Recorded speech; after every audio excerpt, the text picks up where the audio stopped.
तो देखिए आपका सीपीसी चल रहा था और सीपीसी में आपका आदेश 32 चल रहा था। इसमें आपका जो क्वेश्चन बनता है प्री में आपका वह ये बनता है कि अवयस्कों द्वारा या अवयस्कों के विरुद्ध यानी कि माइनर द्वारा या माइनर के विरुद्ध या अनसाउंड माइंड पर्सन द्वारा यानी कि चित्त विकृत व्यक्तियों द्वारा या चित्त विकृत व्यक्तियों के विरुद्ध वाद दायर करने का प्रावधान कहाँ दिया गया है। तो इसमें आपका पहला तो आदेश याद रखना है आर्डर 32, यानी कि आदेश भी याद रखिए सब आदेश लिस्ट बना के।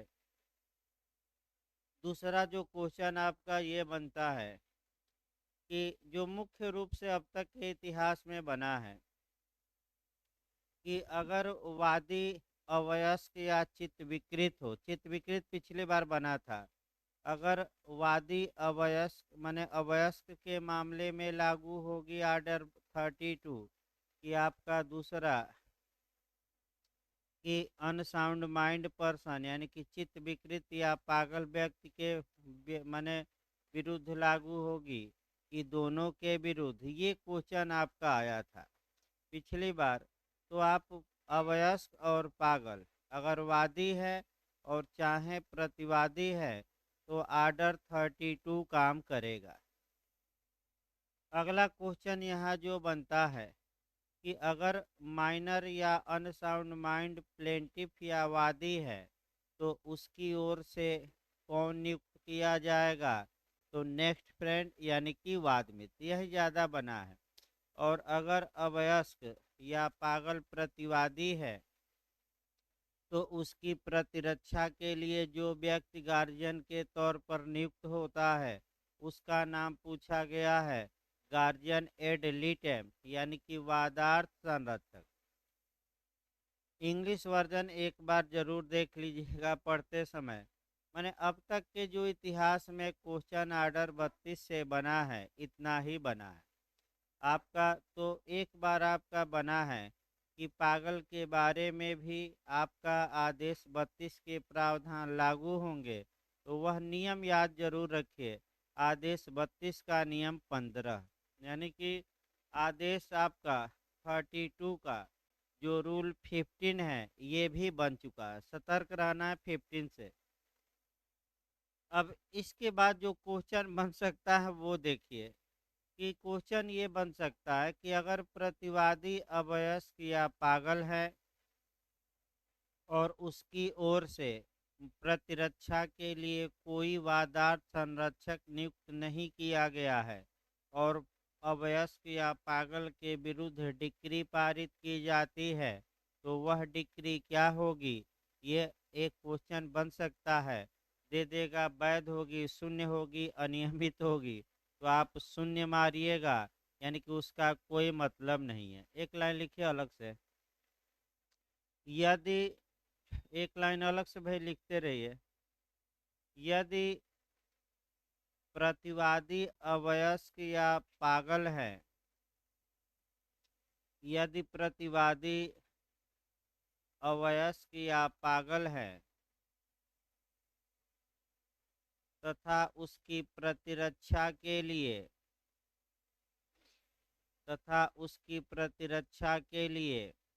वादार्थ संरक्षक नियुक्त नहीं किया गया है तथा उसकी प्रतिरक्षा के लिए वादार्थ संरक्षक यानी कि गार्जियन एड लिटेम नियुक्त नहीं किया गया है तब उसके विरुद्ध पारित डिक्री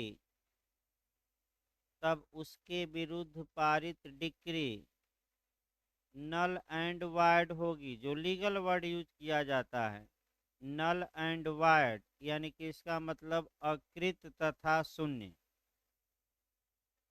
नल एंड वाइड ये लीगल वर्ड यूज किया जाता है, अकृत एवं शून्य होगी। ये नया क्वेश्चन बन सकता है आपका, याद रखना है। अब आइए देखा जाए आपका आदेश 32 शुरू किया जाए। सामान्य बातें हो गई आदेश 32 में। आदेश 32 देखिए आपका, कह सकते हैं कि इसमें 3-4 नियम आपको याद रखना है। आदेश 32 देखिए, अवयस्कों और विकृत व्यक्तियों द्वारा या उनके विरुद्ध वाद। आदेश 32 का नियम 1, अवयस्क वाद मित्र द्वारा वाद लाएगा। तो अवयस्क द्वारा हर वाद उसके नाम में, माने नाम रहेगा अवयस्क का ही, नाम में ऐसे व्यक्ति द्वारा दायर किया जाएगा जो ऐसे वाद में अवयस्क का वाद मित्र कहलाएगा। यानी कि अगर वादी पाग माइनर है तो उसकी ओर से जो मुकदमा लाएगा माइनर के नाम पर ही लाया जाएगा, लेकिन जो उसकी ओर से मुकदमा लाएगा उसको कहा क्या जाएगा, स्पष्ट लिखा है। तो वाद मित्र यानी कि नेक्स्ट फ्रेंड। तो एक क्वेश्चन और बना है कि वाद मित्र किसकी ओर से नियुक्त किया जाता है, वादी की ओर से कि प्रतिवादी की, दोनों की, इनमें से कोई नहीं, दो वादी की ओर से। वाद मित्र आपका वादी वादी की ओर से यही दे देगा कि अगर अवयस्क वादी है तब वाद मित्र, अवयस्क प्रतिवादी है तब वाद मित्र, अवयस्क वादी या प्रतिवादी हो तब वाद मित्र, इनमें से कोई नहीं। तो पहला ही ऑप्शन सही होगा कि अगर अवयस्क क्या है, वादी। अगर जैसे ही दे कि अवयस्क प्रतिवादी है तो वाद मित्र नहीं, नेक्स्ट फ्रेंड नहीं, कौन हम बताए हैं, वादात संरक्षक। अब स्पष्टीकरण, अवयस्क कौन होगा, तो जिसने भारतीय वयस्कता अधिनियम 1875 के तहत आपका वयस्कता प्राप्त न की हो, यानी कि 18 वर्ष से जो कम का व्यक्ति होता है वही क्या माना जाता है, माइनर। इसके बाद आइए आपका आदेश 32 का नियम 2 देखा जाए। आप पहला नियम याद कर लीजिएगा, आदेश 32 का नियम 1 आपको अंडरलाइन करिए। देखिए, जहां वाद मित्र के बिना वाद दायर किया जाए वहां वाद पत्र फाइल से निकाल दिया जाएगा। इसका मतलब ये हुआ कि अवयस्क या पागल ने मुकदमा दायर किया, अवयस्क की ओर से कोई वाद मित्र नहीं है, तो होगा क्या, मुकदमा निकाल दिया जाएगा, माने खारिज खारिज किया जाएगा। इसके बाद वाद मित्र द्वारा प्रतिभूति न छोड़ दीजिए। हाँ, इसके बाद जो आपका पूछा जा सकता है, आदेश 32 का नियम 3 महत्वपूर्ण है। अगर माइनर प्रतिवादी है तो न्यायालय द्वारा उसके प्रतिरक्षा के लिए क्या नियुक्त किया जाएगा, गार्जियन एड लिटेम, यानी कि वहदार संरक्षक। ये पूछ सकता है। तो आदेश 32 का नियम 1 वाद मित्र और आदेश 32 का नियम 3 क्या हो गया, वादार संरक्षक। प्रयास किया जाएगा कि उसके घर के लोगों को ही नियुक्त किया जाए, घर के लोग न मिलें तब अन्य लोगों को नियुक्त किया जाए, लेकिन ऐसे लोगों को नियुक्त न किया जाए जो माइनर के हित के विपरीत कार्य करते हैं, विरोध में कार्य करते हैं। ऐसे व्यक्तियों को नियुक्त किया जाएगा कि नहीं, तो ऐसे व्यक्तियों को सामान्यतः नियुक्त नहीं किया जाएगा। इसके बाद आपका कह सकते हैं कि आगे देखा जाए, अगला जो इसमें पढ़ना है आपका, वह पढ़ना है आपका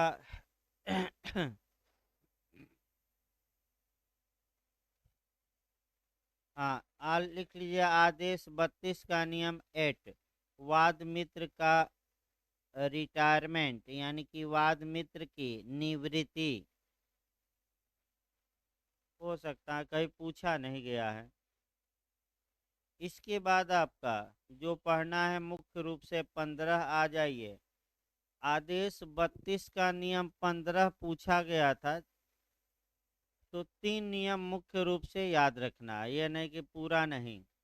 एक तो फिर हम बता दें शुरुआती दौर से, आदेश 32 का नियम 1 याद रखिए कि वादी अगर अवयस्क है तो किसके माध्यम से वाद लाएगा, वाद मित्र।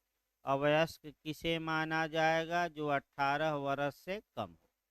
अगर अवयस्क प्रतिवादी है तो उसकी प्रतिरक्षा के लिए आदेश 32 के नियम 3 के तहत क्या नियुक्त किया जाएगा? Guardian ad लिटेम।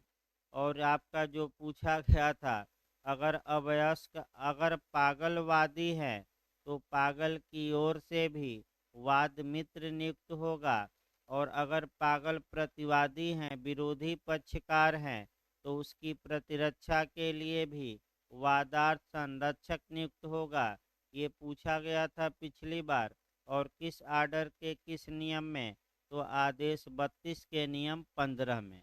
यानी कि जितने माइनर के बारे में प्रावधान दिए गए हैं वह विकृत व्यक्तियों, अनसाउंड माइंड पर्सन के लिए भी क्या होंगे? लागू। 15 अंडरलाइन कर लीजिएगा। इसके बाद आइए 32A।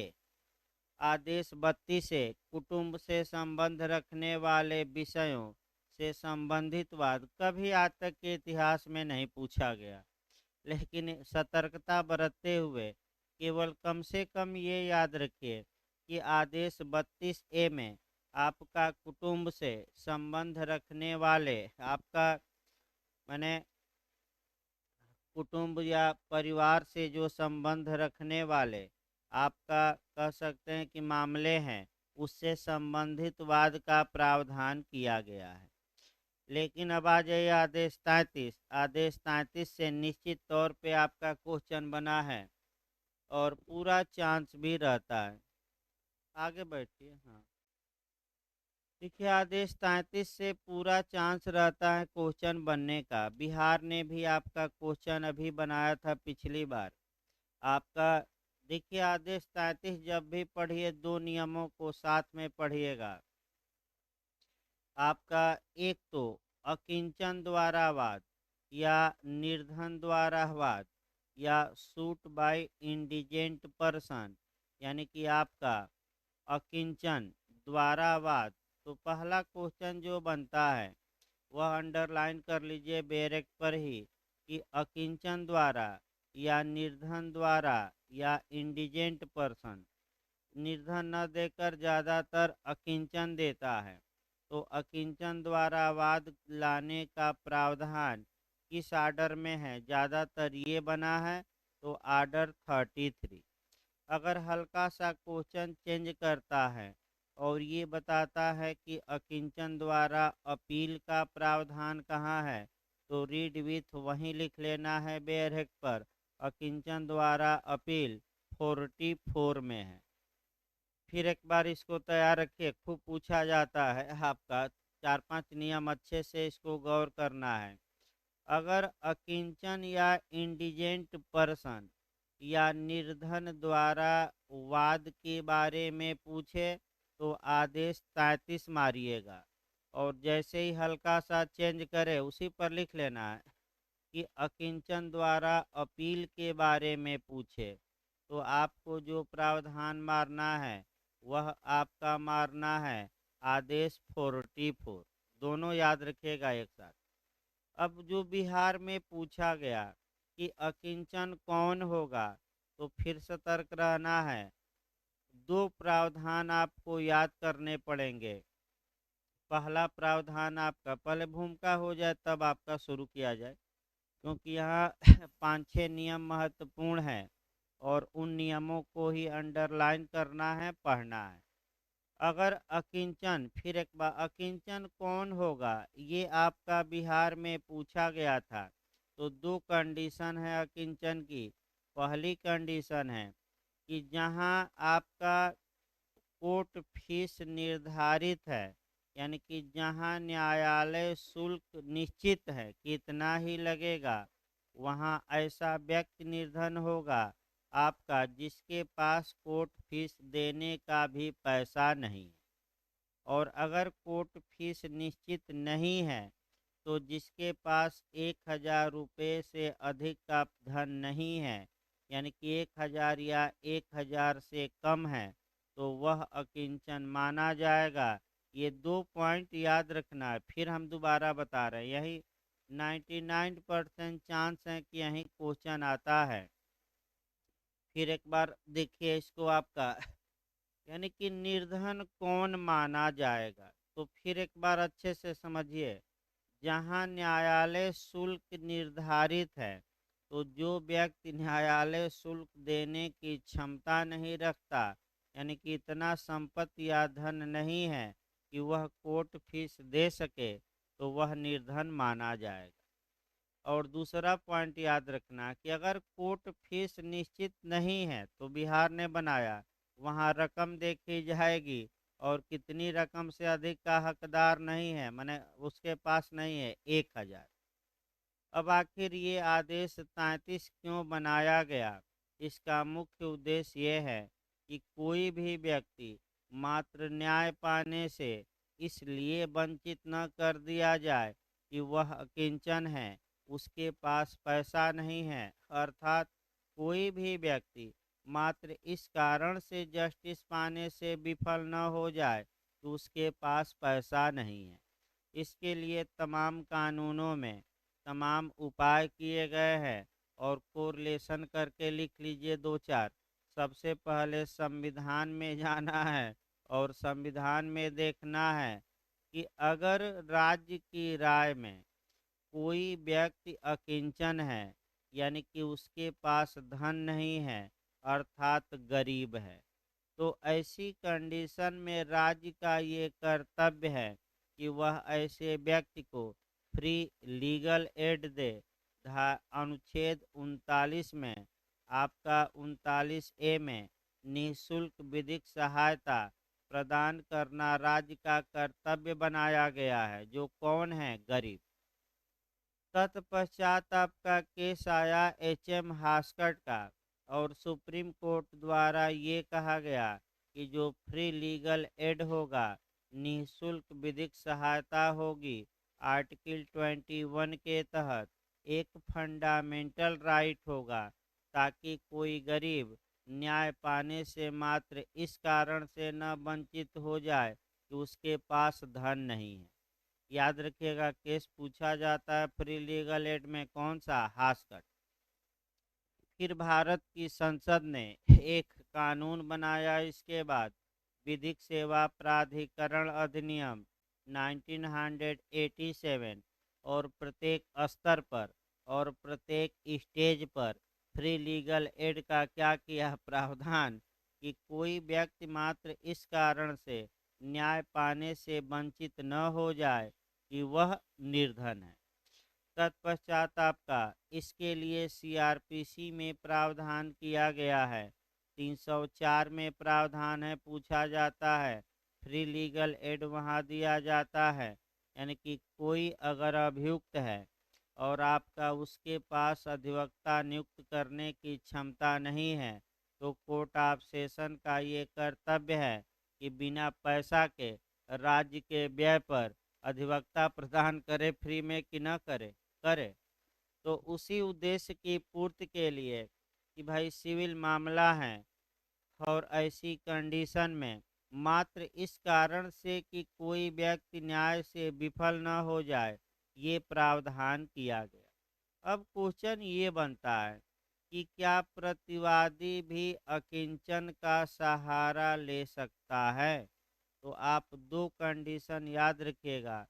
यदि प्रतिवादी मुजरा की मांग करता है या काउंटर क्लेम करता है, यानी कि प्रतिसाधन या प्रतीपवाद यानी कि काउंटर सूट करता है, तब वह आपका अकिंचन का लाभ ले सकता है।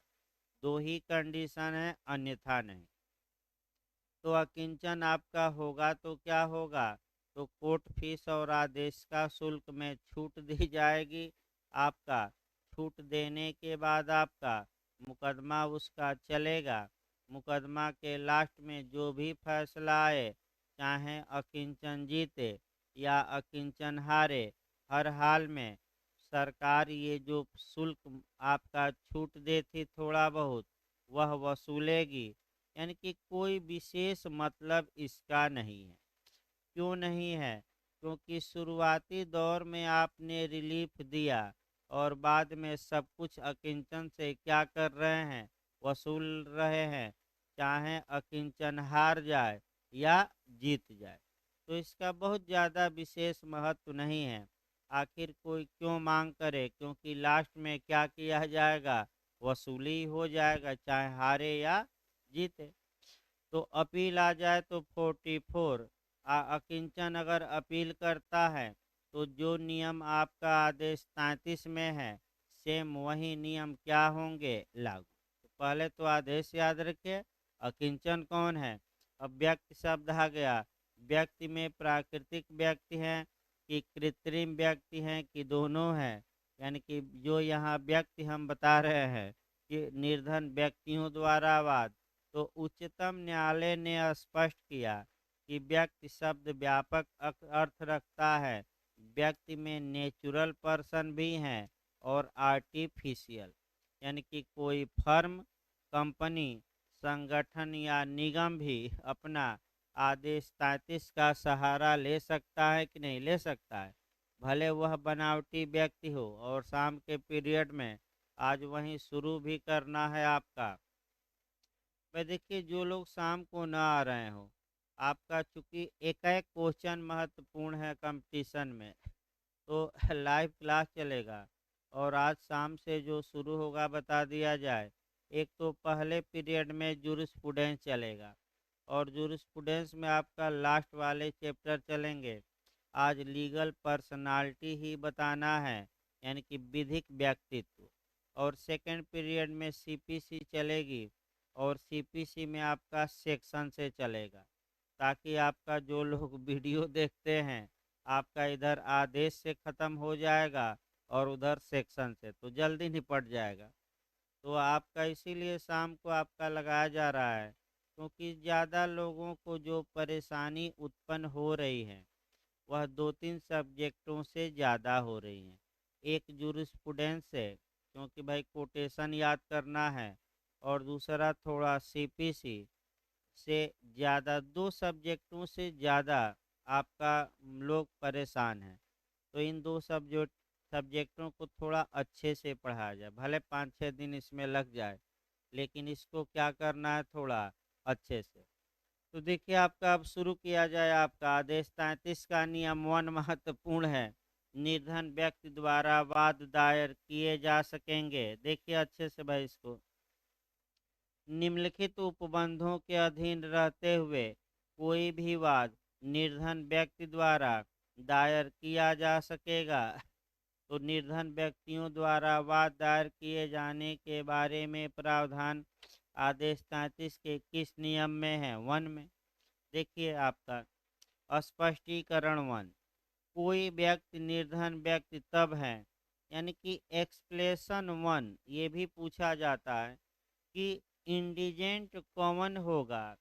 इसके बारे में प्रावधान आदेश 33 के रूल 1 के एक्सप्लेशन नंबर 1 में किया गया है। मैं बता भी चुका हूँ, फिर हम बता रहे हैं डायरेक्ट भाषा कि कोई व्यक्ति निर्धन तब है। व्यक्ति शब्द याद रखिए, यहाँ व्यक्ति में हम लोगों जैसा व्यक्ति भी हैं, और बनावटी व्यक्ति, यानी कि जो कंपनी, निगम, समूह, संगठन इत्यादि, संगम या निगम कहिए, वो भी शामिल हैं। तो देखिए, जब उस ये देखिए, जब उसके पास इतना पर्याप्त साधन, डिक्री के निष्पादन में कुर्की से छूट प्राप्त संपत्ति और वाद की विषय वस्तु से भिन्न नहीं है कि वह ऐसे वाद में वाद पत्र के लिए विधि द्वारा विहित फीस दे सके। विधि द्वारा विहित यानी कि विधि द्वारा निर्धारित। यहाँ दो तीन टेक्निकल पॉइंट आपका है, सतर्क रहना है कि अगर कानून द्वारा न्यायालय शुल्क निर्धारित किया गया है कि 100 रुपया लगेगा, तो ऐसा व्यक्ति निर्धन माना जाएगा जिसके पास इतने पर्याप्त साधन नहीं है कि वह 100 रुपया भी दे सके, एक उदाहरण के रूप में। लेकिन 100 रुपया जो साधन की गिनती की जाएगी, क्या वह 100 रुपया रखता है कि नहीं, तो उसकी दो प्रॉपर्टियों को निकाल दिया जाएगा। यानी कि दो प्रॉपर्टियों की गिनती इस पैसे में नहीं की जाएगी। ये क्वेश्चन बन सकता है कि कौन कौन संपत्तियां हैं जिनकी गिनती आपका निर्धन का निर्धारण करने में नहीं की जाएगी। यानी कि उन संपत्तियों को बाहर रखा जाएगा। ये भी बहुत अच्छा क्वेश्चन बनता है, याद करके जाइएगा। पहली संपत्ति वह है जो डिक्री के निष्पादन से मुक्त है। अब कौन सी संपत्तियां डिक्री के निष्पादन में कुर्क नहीं की जा सकती, इसका उल्लेख सीपीसी की धारा 60 में किया गया है। यानी कि 60 में, यानी कि जिन संपत्तियों का उल्लेख सीपीसी के सेक्शन 60 में किया गया है कि ये संपत्तियां डिक्री के निष्पादन में कुर्क और विक्रय नहीं की जा सकेंगी, क्या मने साधन निर्धन के साधन की जांच में उन संपत्तियों का मूल्य गिना जाएगा कि नहीं? नहीं गिना जाएगा। गिना जाएगा कि नहीं? नहीं। दूसरा आपका विवाद की विषय वस्तु, जिस जिस विषय को लेकर, जिस संपत्ति को लेकर वादी मुकदमा कर रहा है, अब वह संपत्ति भी आपका उसके पास पैसा है कि नहीं, क्या वह संपत्ति इसके लिए गणना की जाएगी कि नहीं? नहीं।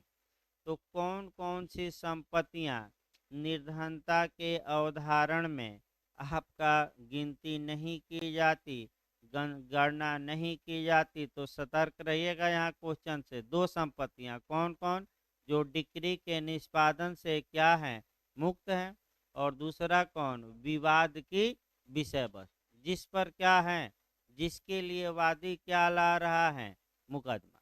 अब स्पष्टीकरण बी देखिए, स्पष्टीकरण 1 का खंड बी बता ही चुका हूं मैं कि जहां कोर्ट फीस निर्धारित नहीं है कि कितना लगेगा, तो ऐसी कंडीशन में वह कितने से अधिक का पैसे का हकदार नहीं है।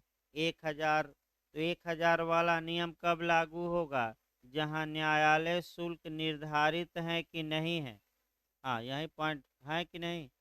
नहीं है। देखिए, जहाँ ऐसी कोई फीस विहित नहीं है, वहाँ जब वह 1000 रुपये के मूल्य की ऐसी संपत्ति का जो डिक्री के निष्पादन में कुर्की से छूट प्राप्त संपत्ति से और वाद की विषय वस्तु से भिन्न है, हकदार नहीं है।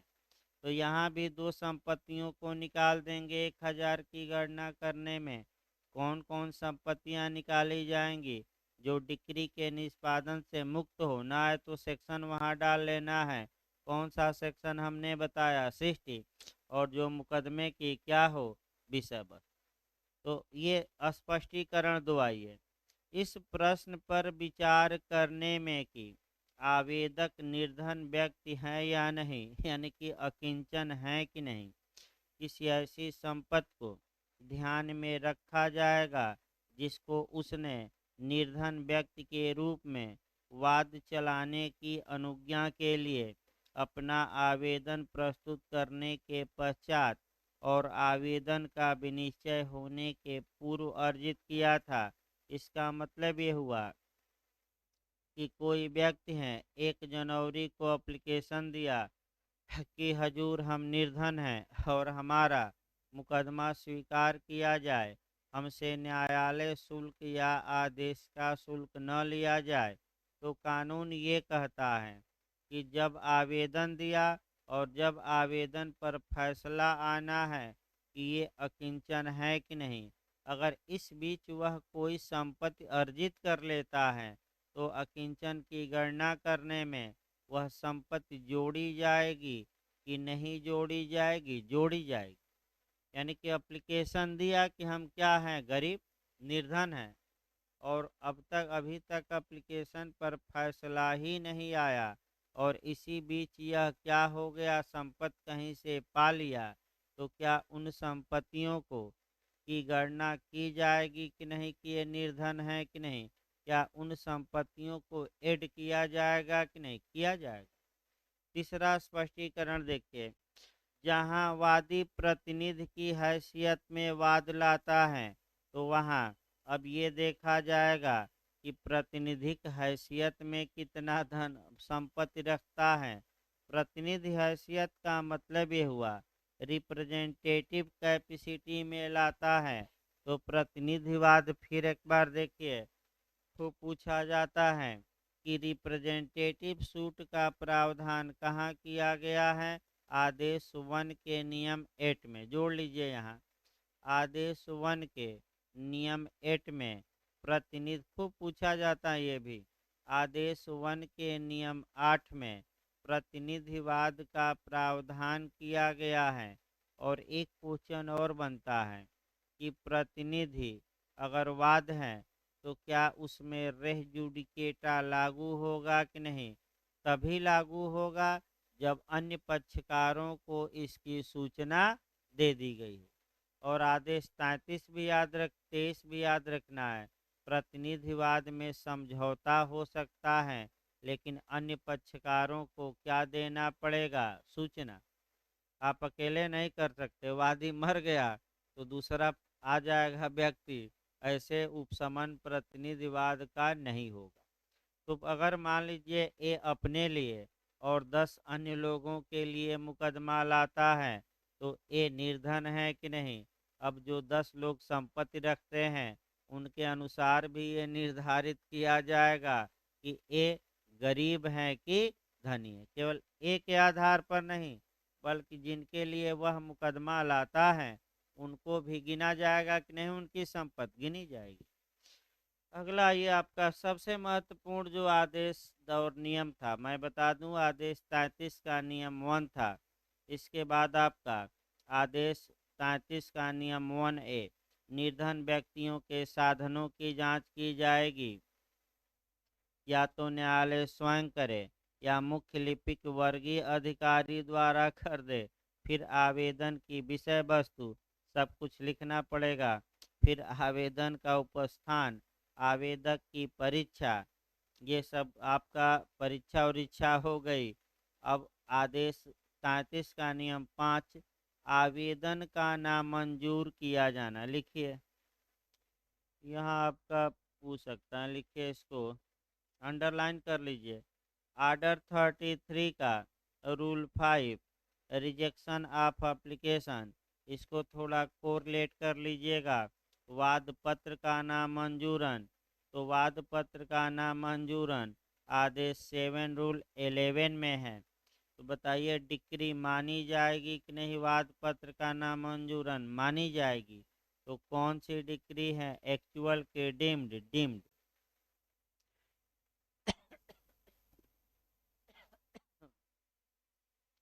आर्डर 33 रूल 5 आपका, यानी कि अगर ये एप्लीकेशन न्यायालय में दिया है कि हजूर हम अकिंचन हैं और हमारा वाद स्वीकार किया जाए और हमें कोर्ट फीस और आदेश का माने समन इत्यादि वाले शुल्क को छोड़ा जाए, तो अब कब आवेदन नामंजूर कर दिया जाएगा। तो देखिए कह करके आपका पहले तो लिख लीजिए 7 प्रावधान है, यानी कि आपका 7 ऐसे आपका कह सकते हैं कि आधार हैं जिन आधारों पर अकिंचन का एप्लीकेशन आपका रिजेक्ट किया जाएगा। बेरक पर लिखते रहे 7 आधार, कितने आधार हैं, 7। अब देखिए कह करके निर्धन व्यक्ति के रूप में वाद लाने की अनुज्ञा के लिए मैंने परमिशन के लिए आवेदन न्यायालय वहां नामंजूर कर देगा जहां नियम 2 और 3 में विहित रीत से उसकी विरचना नहीं की गई है या वह उपस्थित नहीं किया गया है। यानी कि जब आप एप्लीकेशन दीजिए तो वाद पत्र में जितनी बातें लिखी जाती हैं आपको सभी बातें वो एप्लीकेशन में क्या करनी पड़ेंगी, लिखनी पड़ेंगी। अगर आप नहीं लिखे हैं तो आपका एप्लीकेशन क्या कर दिया जाएगा, डिसमिस। दूसरा, जहां आवेदक निर्धन व्यक्ति नहीं है, न्यायालय ने जांच किया या मुख्य जो लिपिक वर्गीय अधिकारी हैं हेड क्लर्क ने जांच किया और पाया कि ये तो गरीब नहीं है, फर्जी गरीब बन रहा है। जैसे कि राशन कार्ड में आप देखिए, राशन कार्ड में आपका लोग गरीब नहीं थे, 4 व्हीलर थी, कार्ड बनवा कर और सरकार से क्या उठा रहे थे, राशन। तब तक तब तक एक सोशल मीडिया पर फर्जी न्यूज आती है कि जो लोग धनी हैं और आपका जो लोग धनी हैं और लाभ उठा रहे हैं, सरकार उनकी जांच करने वाली है और पूरा जितने साल तक लिए हैं आटा दाल चावल नमक सब वसूली होगी कुर्की करके। यानी कि उनकी चल और अचल संपत्ति सरकार कुर्क करेगी। तो 10-20 लाख तुरंत एक हफ्ते में 20-30 लाख लोग सरेंडर कर दिए कि हम गरीब नहीं हैं, गरीब नहीं हैं। तो उसी प्रकार जब जांच गरीब के लिए आवेदन दिया, जांच कौन करेगा ये सतर्क रहे, न्यायालय स्वयं करेगा या हेड क्लर्क को दे देगा, ये भी पूछ सकता है कि हेड क्लर्क को जांच की गई तो पता लगा कि ये तो बनावटी गरीब है, रंगा सियार हैं, यानी कि ये तो बनावटी गरीब बना है, गरीब थोड़े हैं, ये तो करोड़ों का मालिक है और आकर राशन उठा रहा है और न्यायालय में क्या आया है कि हम गरीब हैं। तो ऐसी दशा में आवेदन खारिज होगा कि बना रहेगा?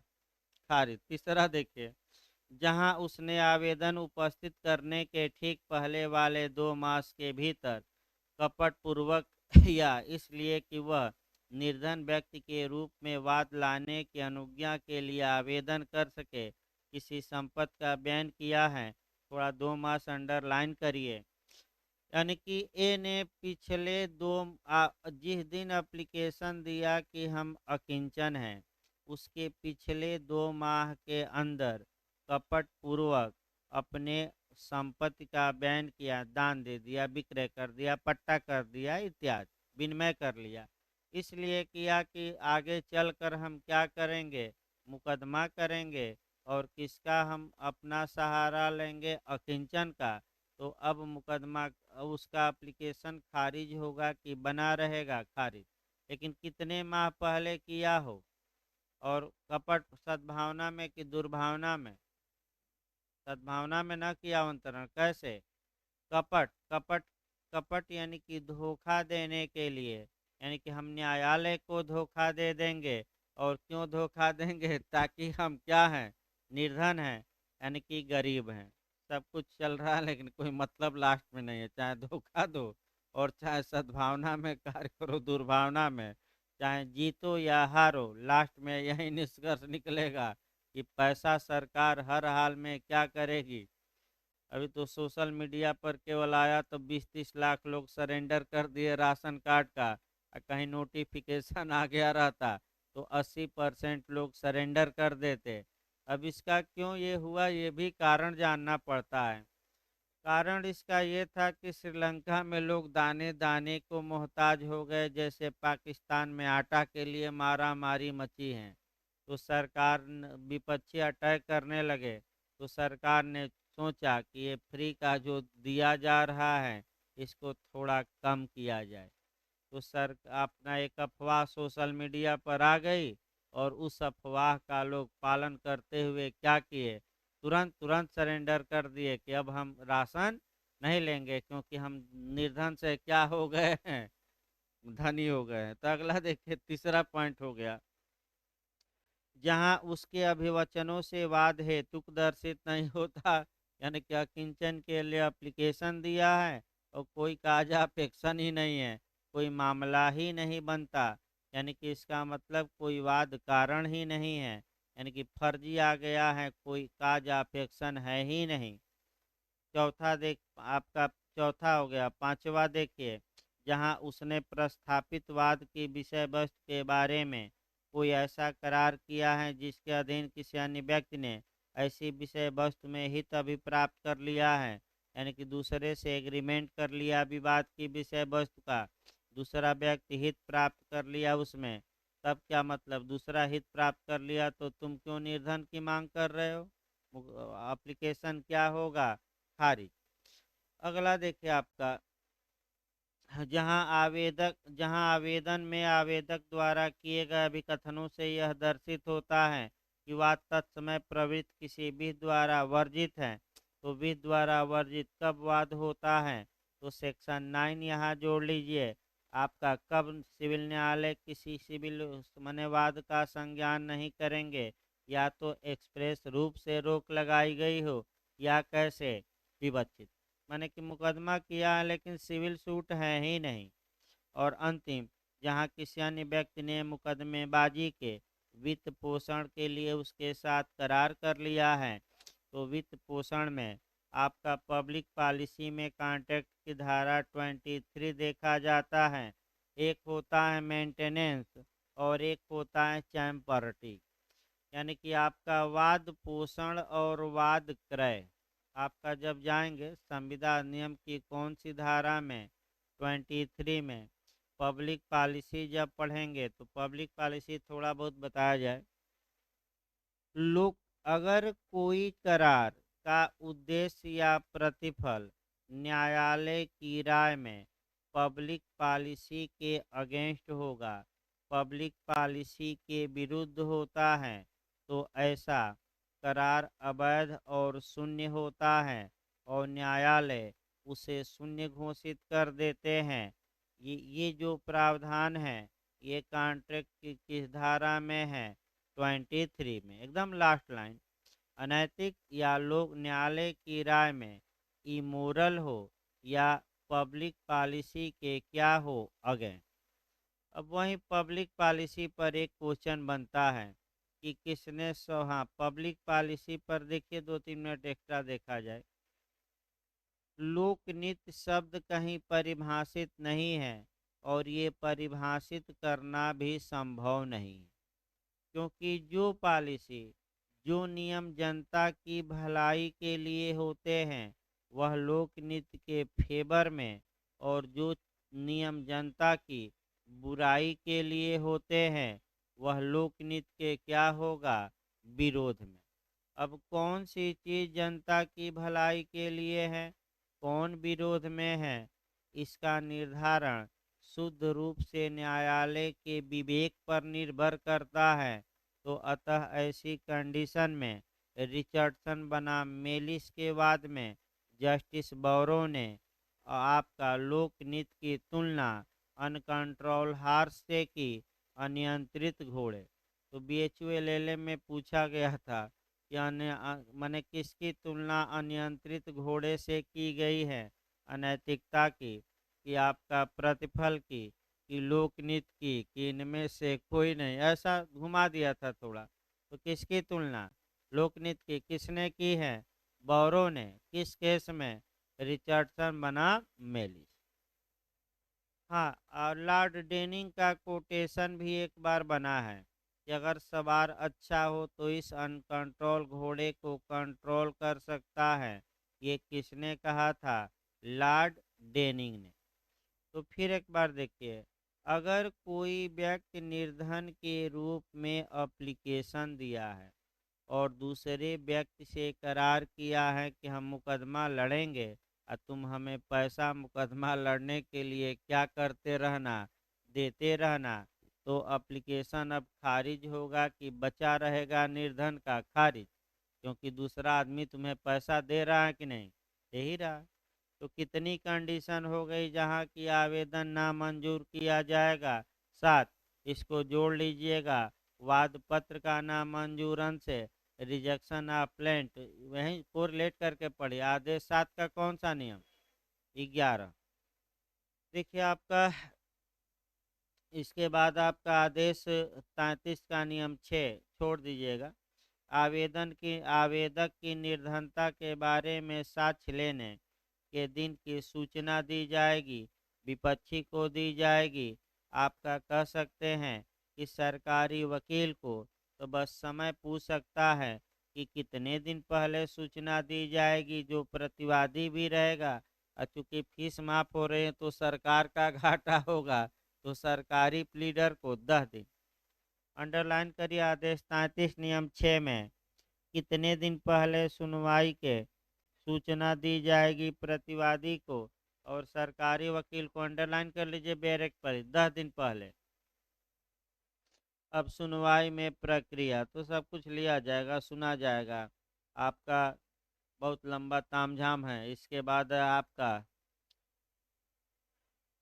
हाँ लिखिए, आदेश 33 नियम 9A आपका पूछ सकता है। आदेश 33 नियम 9A पर अटैक कर सकता है, क्योंकि ऐसा आपका ये अच्छा क्वेश्चन नया बन सकता है हमारे हिसाब से। आपका क्वेश्चन ये बन सकता है, वहीं लिखिए फ्री लीगल एड, निःशुल्क विधिक सहायता का प्रावधान सीपीसी में कहाँ है। यानी कि क्या वादी फ्री लीगल एड यानी कि निःशुल्क विधिक सहायता की मांग सिविल मामलों में कर सकता है कि नहीं। तो आपका जवाब रहेगा कुछ दशाओं में कर सकता है। तो फ्री लीगल एड का प्रावधान कहाँ है ये पूछ सकता है, अंडरलाइन करिए। क्वेश्चन पूछने का चांस है, क्योंकि संविधान सीआरपीसी में तो लगातार आ ही रहा है, लेकिन एक ही बचा है अब तक, कौन सा, सीपीसी। तो तीन चार जगह से कोरिलेट करके बेरेक्ट पर लिखिएगा। अगर वादी निर्धन है तो वह ये भी डिमांड कर सकता है कि हमें फ्री में अधिवक्ता क्या किया जाए, मुहैया कराया जाए। तो किसमें मांग कर सकता है, आदेश 33 नियम 9 क या 9 ए। अच्छे से इसको अंडरलाइन करिए, चांस है पूरा बनने का। नया क्वेश्चन अब तक बना नहीं है, इसी को आपको जोड़ना है संविधान और सीआरपीसी से। पहले सीआरपीसी यहाँ जोड़ लीजिए कि फ्री लीगल एड, निःशुल्क विधिक सहायता का प्रावधान सीआरपीसी की किस धारा में है, 304। उसको लिखिए, निःशुल्क विधिक सहायता फ्री लीगल एड 304 सीआरपीसी की धारा, लिखिए सीआरपीसी की धारा 304। फिर आपका कोरिलेट करिए, बताए अभी मैं बता भी था, उसको दोबारा बता रहा हूँ चूंकि आ गया है फिर प्रावधान। तो जितनी बार आए वो ऐसे प्रावधान फ्री फ्री फ्री, तो वो सब उस समय सब फिर बताया जाएगा, ताकि आपका स्मृति ताज़ा भी करानी है अब। और फिर एक बार भाई याद रखिए कि मने निराश और हताश नहीं होना है। जितने वीडियो हैं वो पढ़िए, और इतना पढ़ाया जा रहा है कि आप बस लेक्चर सुनिए, तो इसके बाहर जल्दी नहीं आएगा। अब दो चार 10 20 10 क्वेश्चन आपका वो किसी के बस की बात नहीं है, लेकिन ये है कि जितना पढ़ाया जाए कम से कम अब डेली डेली जाकर कम से कम उतना तो तैयार करिए भाई, कम से कम उतना तैयार करिए। क्योंकि कोई ये समझे कि भाई प्री निकालना आसान है, तो सबसे कठिन इस समय प्री निकालना ही है, चाहे एपीओ हो और चाहे जे हो। तो पूरे कमर कस के जाना है और फिर सतर्कता बरतिएगा। देखिए सबसे पहले आपको जितना क्वेश्चन प्राइमा फेसाई आ रहा है, प्रथम दृष्टिया आ रहा है, नियम हम बता दे रहे हैं, उसको आप पहले करिए, चाहे 90 आए 100 आए 80 आए, और उसको करके गोला भर दीजिए। नहीं तो बाद में दिक्कत, पहले करके और गोला भर दीजिए। जो आपका 30 40 50 जो भी क्वेश्चन छूटे, अब क्रम से एक एक क्वेश्चनों पर विचार करिए। अगर आपको लगता है कि सर ने ये लेक्चर दिया था और हमें लेक्चर याद हैं, ये होना चाहिए, तो वो मार कर आगे निकल जाइए। और ज़रा भी समझ में नहीं आ रहा है तो आप छोड़ दीजिए। अब ये नहीं कि ज़बरदस्ती 150 में 150 कर दीजिए, 50 गलत हो गया। तो आप कम से कम भाई 100 कम से कम करके आइए ला में, ये आशा की जाती है। मैंने आपका अगर देखिए, अगर आपका 100 है तो 20 क्वेश्चन पर रिस्क लीजिए। 20 क्वेश्चन मैंने आपका, जैसे कि थोड़ा बहुत संदेह है तो 15 से 20 क्वेश्चन मारिए। अगर आपका 90 है तो भाई 30 40 क्वेश्चन पर रिस्क लेना पड़ेगा। अगर 80 ही सही कर पाए हैं तो कम से कम 40 क्वेश्चनों पर रिस्क लीजिए। यानी कि रिस्क लेने का रेशियो बढ़ता घटता रहता है, ये भी याद रखिए। आप कितना मने कर चुके हैं, उसके बाद देखिए कितना बचा है। उस हिसाब से अगर ज़्यादा किए हैं तो कम रिस्क लीजिए, और कम किए हैं तो ऐसे भी नहीं होना है भाई, ऐसे भी नहीं होना तो रिस्क ज़्यादा। क्योंकि रिस्क में 50-50 का भी चांस है कि हो सकता है कि क्या हो जाए सही। लेकिन बिल्कुल अगर ना समझ में आए, 10-15 क्वेश्चन ऐसे रहेंगे जो बिल्कुल आपके समझ में नहीं आएंगे नए के, तो उसको न छूइए। यह नहीं कि जबरदस्ती सांप के बिल में हाथ डालिए और बिच्छी का मंत्र न जानते हो तो जबरदस्ती न किया जाए, क्योंकि माइनस मार्किंग में पिछली बार -2 नंबर पाए हैं। देखिए आगे देखा जाए भाई आपका, तो अकिंचन द्वारा वाद हम बता रहे थे, इसको सीआरपीसी जरूर जोड़िएगा 304, संविधान का अनुच्छेद जोड़ लीजिएगा 21, 21, और केस हमने अभी बताया था कि फ्री लीगल एड कौन है। हाँ, आपका फ्री लीगल एड हास्कट का केस है। कौन सा कानून अब बन चुका है प्रत्येक स्तर पर, और प्रत्येक आपका न्यायालय में मिलेगा अभियुक्त को फ्री लीगल एड, तो विधिक सेवा प्राधिकरण 1987। अब आइए आपका 10 देखा जाए, आदेश 33 का नियम 10, जहां निर्धन व्यक्ति सफल होता है वहां खर्चे। तो अगर निर्धन व्यक्ति पास हो गया यानी कि मुकदमा जीत गया, तो मुकदमा जीत गया तो उससे वसूली होगी कि नहीं, जो कोर्ट फीस नहीं दिया था होगी, और वह संपत्ति पर क्या होगा, प्रथम भार। यही भार जैसे ही आया चार्ज, तुरंत आप टीपीए में जोड़ लीजिएगा। भार की परिभाषा कहाँ दी गई है, 100 में, और आपका सूचना 103, और हाई कोर्ट नियम बनाएगा 104। बस इतना याद रखें, भार की परिभाषा पूछी गई थी पिछली बार 100, सूचना किस में है 103, और हाई कोर्ट नियम टीपीए की किस धारा के तहत बनाता है 104। ऐसे ही याद करना है सेक्शन आपका, 50 सेक्शन, सैकड़ों सेक्शन रोज बोला जा रहा है, कम से कम कुछ तो दिमाग में बैठेगा, 10 बार बोला जाएगा तो एक बार बैठे। अगला देखिए, जहाँ प्रक्रिया, जहाँ निर्धन व्यक्ति असफल हो जाता है तो हार जाता है, तब क्या होगा तब भी वसूली होगी, बस उसके पास जो संपत्ति है उससे। अब मर गया तो उसके विधिक प्रतिनिधियों से। तो बताइए विधिक प्रतिनिधि किस सीमा तक दायी होंगे, जिस सीमा तक वह प्रॉपर्टी पाए। तो अगर जीत गया तो नियम 10, और हार गया तो 11, वसूली होगी कि नहीं, होगी। तो क्या मतलब, भाई शुरुआती दौर में रिलीफ दिया गया, बाद में सब कुछ क्या किया गया, वसूल ही लिया गया। इसके बाद आदेश आपका 33 नियम 11 है, निर्धन व्यक्ति के वाद के उपशमन पर प्रक्रिया, फिर भी वसूली होगी, यानी कि राज्य न्यायालय फीस रकम की वसूली छोड़ दीजिए। इसके बाद आपका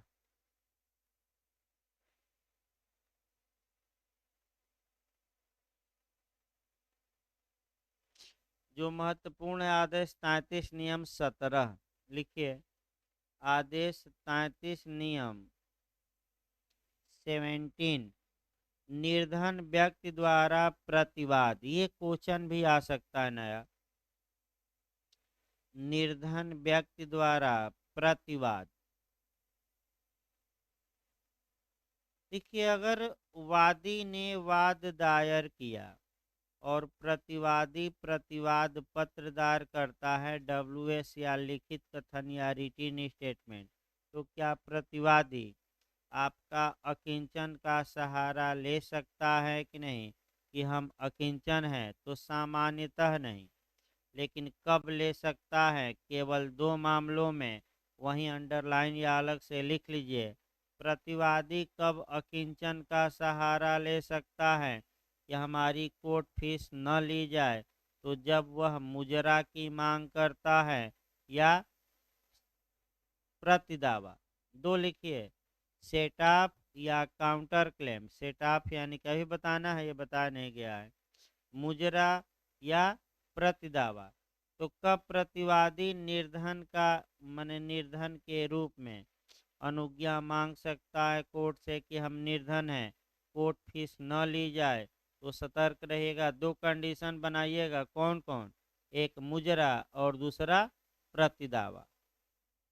किस आर्डर के किस रूल में है, पूछ सकता है, तो आदेश 33 के किस नियम में, 17। अब आ जाइए आदेश 34, अचल संपत्ति के बंधकों के संबंध में वाद। पहले तो टीपीए देखिए, तब तो आपका बस आर्डर याद रखिए। वैसे अंदर से कभी आज तक के इतिहास में इस पर क्वेश्चन नहीं बना है।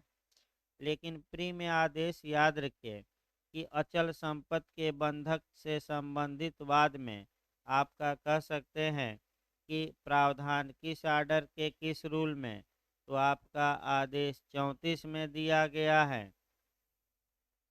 आपका। अब इसके लिए थोड़ा बहुत टीपीए बताना पड़ेगा कम से कम।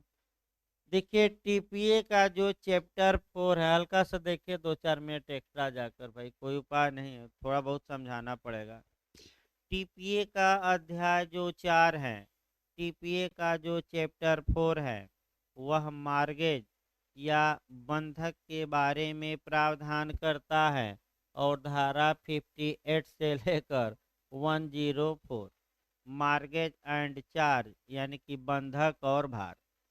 बंधक की परिभाषा आपका दी गई है 58A में, और बी से आपका जो शुरू होगा से इत्यादि 6 प्रकार के बंधक दिए गए। कितने प्रकार के?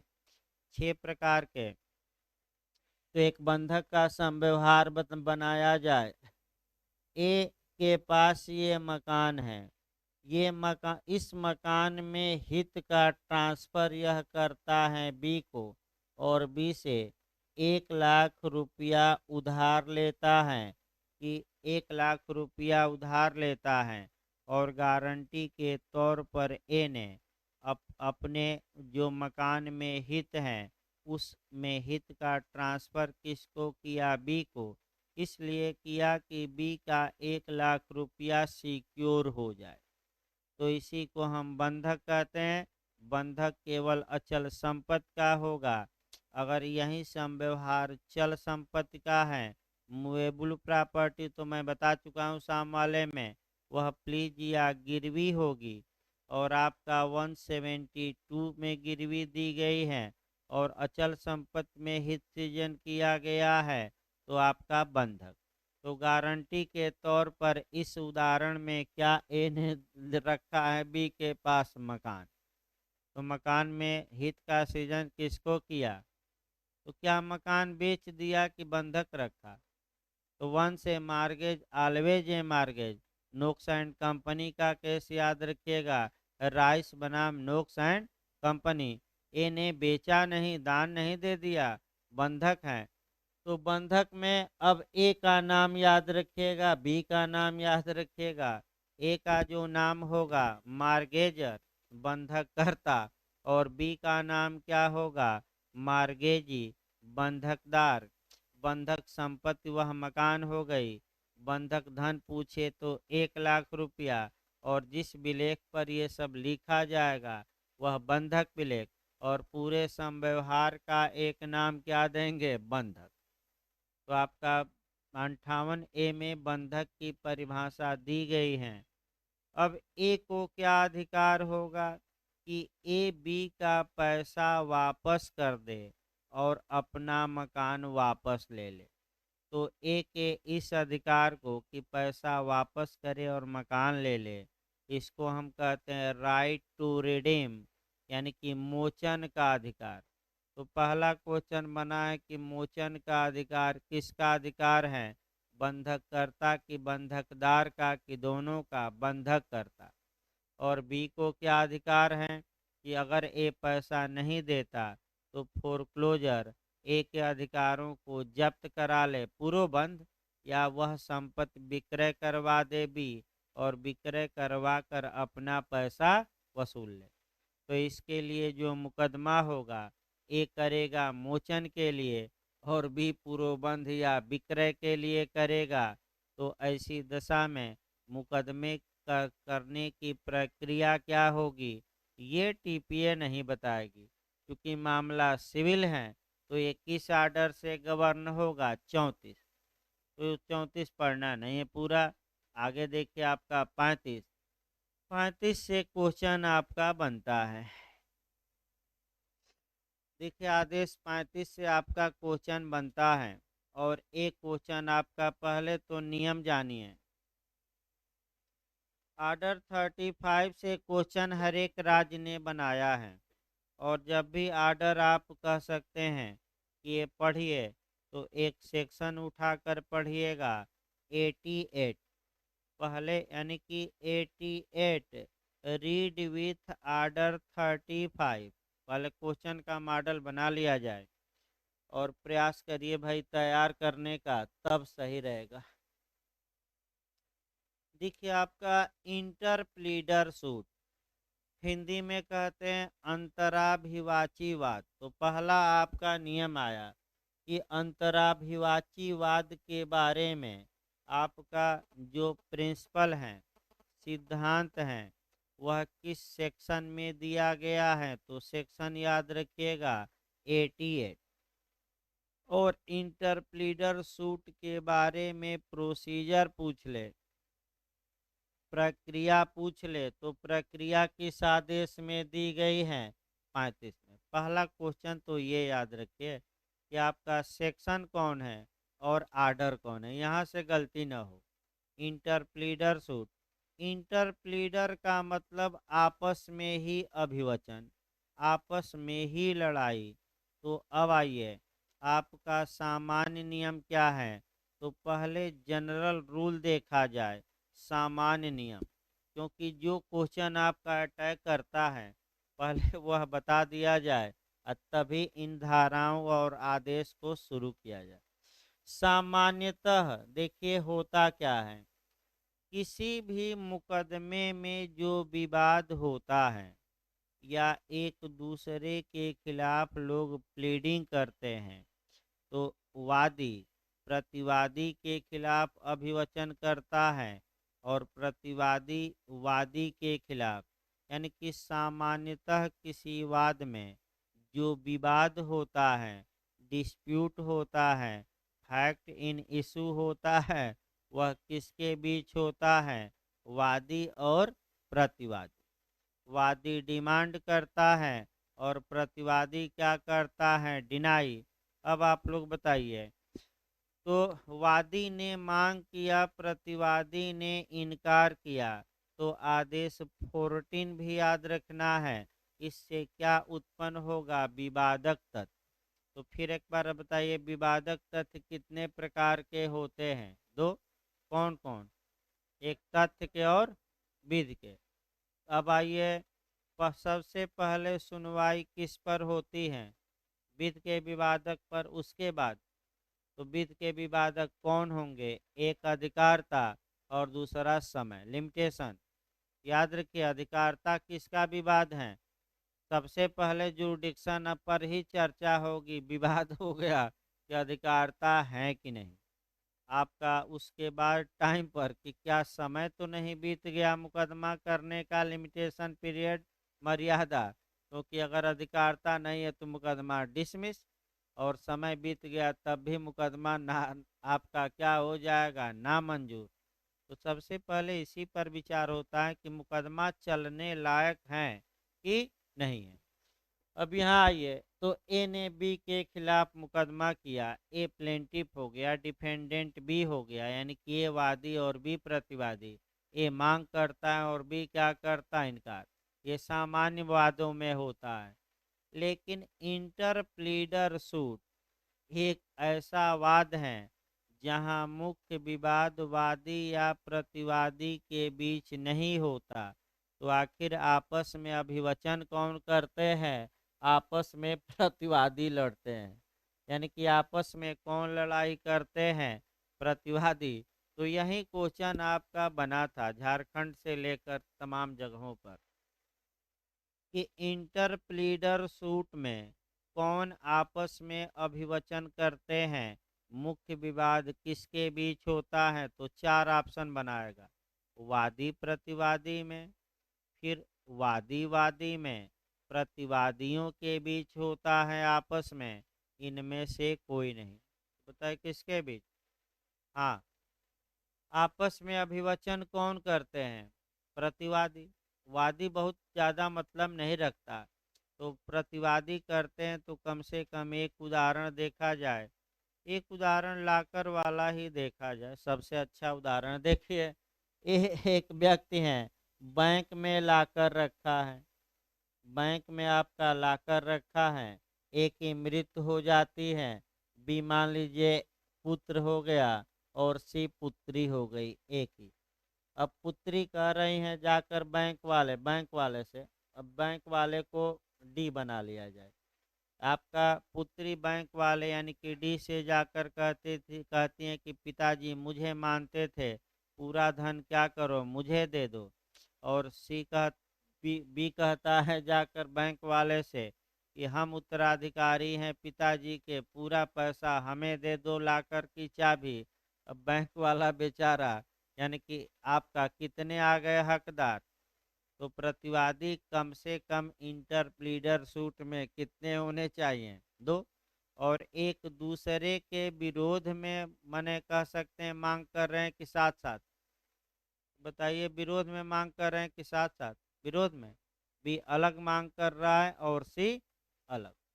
तो अब बैंक वाला क्या करे, क्योंकि बैंक वाला तो मालिक है नहीं लाकर का, वह तो लाकर के मालिक या तो बी होंगे या कौन, सी या दोनों। तो बैंक बैंक का केवल इतना ही आपका व्यू है इसमें कि उसका लाकर का जो किराया है दे दिया जाए, और लाकर का धन वह बी या सी या दोनों के देने के लिए तत्पर और क्या है, तैयार। ऐसी कंडीशन में फिर याद रखिएगा, जो बैंक वाला है वही इंटरप्लीडर सूट दायर करेगा, न्यायालय से मांग करेगा कि हजूर बी तथा सी एक दूसरे के विपरीत अभिवचन करते हैं, ये इनमें से कौन हकदार हैं, आप बता दीजिए, हम इनको लाकर का धन दे दें, हमारा किराया आप क्या करिए, दिलवा दीजिए जो लाकर का किराया है। तो बताइए विवाद किसके बीच हुआ, बैंक वालों और इनके बीच की आपस में ही इनके बीच हुआ। तो कौन लड़ रहे हैं, बी तथा सी। अगर बी तथा सी के बीच पहले से ही मुकदमा चल रहा है लाकर को लेकर, तब बैंक वाला क्या इंटरप्लीडर सूट दायर करेगा कि नहीं, नहीं, तब नहीं। यानी कि पहले से अगर मुकदमा किए हैं, आपका दोनों लड़ रहे हैं कोर्ट में भी और सी कि हमें चाहिए लाकर हमें चाहिए, तो एक मुकदमा तो चल ही रहा है, तो बैंक वाले को कोई मुकदमा इंटरप्लीडर सूट दायर करने की आवश्यकता, अब कौन दायर कर सकता है कौन नहीं कर सकता, तो यही इंटरप्लीडर सूट होता है, सेक्शन 88। हाँ, इंटरप्लीडर सूट आपका किस मामले में दायर होगा, ये भी सतर्क रहना है कि धन के मामले में, कि चल संपत्ति के मामले में, कि अचल के मामले में। तो बैंक वाला कब करेगा, अगर उसके पास चल संपत्ति इन लोगों की हो, अचल की धन हो, कि सभी मामलों में। तो 88 स्पष्ट बताते हैं सभी मामलों में, चाहे चल संपत्ति हो या धन हो या जो भी हो। तो आपका भाई डिटेल में कल चलेगा ये आपका, अभी क्योंकि और भी सब्जेक्ट आज चला जाए, क्योंकि एक ही दिन बहुत ज़्यादा सीपीसी में पढ़ाना खतरे से खाली नहीं है।